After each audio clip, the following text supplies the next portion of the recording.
Sir, இன்னைக்கு பாஜக தலைவர் அண்ணாமலை சாட்டை எடுத்துக்கொண்டு அடித்துக் கொண்டார். இந்த மாதிரியான போராட்டங்கள் எப்படி பார்க்குறீங்க?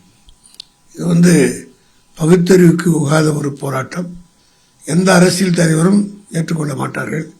இது காட்டுமிராண்டித்தனம். பெரியார் பாணியில் சொல்றேன்னா ஒரு காட்டுமிராண்டித்தனம். இது யாரோ ஜோசியர் சொல்லியிருப்பாங்கன்னு நினைக்கிறேன். அண்ணாமலைக்கு இந்த மாதிரி ஒரு சாட்டை அடி அடிச்சு நீங்க இது பண்ணீங்களா, தவா இருந்தீங்களா, உங்களுக்கு பதவி, எனக்கு பதவி இல்லாமல் இருக்கிறார் அவர். அதனால மற்றவங்களுக்கெல்லாம் எலெக்ஷன் தோத்தவங்க தமிழிசைக்கெல்லாம் கவர்னர் பதவி கொடுத்தாங்க, சிபி ராதாகிருஷ்ணன் கவர்னர் பதவி கொடுத்தாங்க.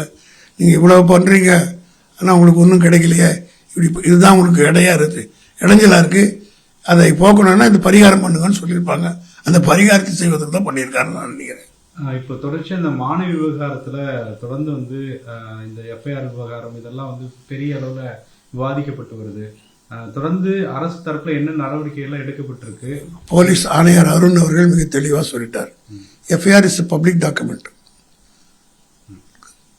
எஃப்ஐஆர் இஸ் பப்ளிக் டாக்குமெண்ட், யார் ஒன்றா வாங்கலாம். அது சம்பந்தமா போலீஸ் கமிஷனர் சொல்லியிருக்காரு. இந்த நேரத்தில் நம்ம அதை பற்றிலாம் ரொம்ப டீப்பாக போகிறது இன்வெஸ்டிகேஷன் பாதிக்கும். நான் ஒரு கிரிமினல் லாயர் என்ற முறையில் சொல்கிறேன். இது இட் இஸ் டூ ஏர்லி. இதை பற்றி கமெண்ட் அடிக்கிறதோ அல்லது அதை பற்றி எல்லாம் சொன்னால் இது எதிரிக்கு சாதகமாக போயிடும்.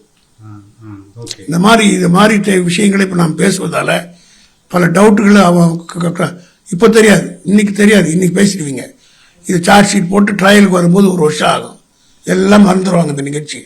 அந்த நேரத்தில் all these things will go in favour of the accused. அதனால நான் ஒரு கிரிமினல் லாயர் இருக்கிற முறையில் 47 வருஷமாக அந்த ஃபீல்டில் இருந்ததுனால சொல்கிறேன்.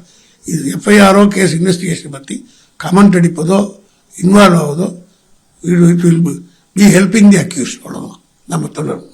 Okay, thank you.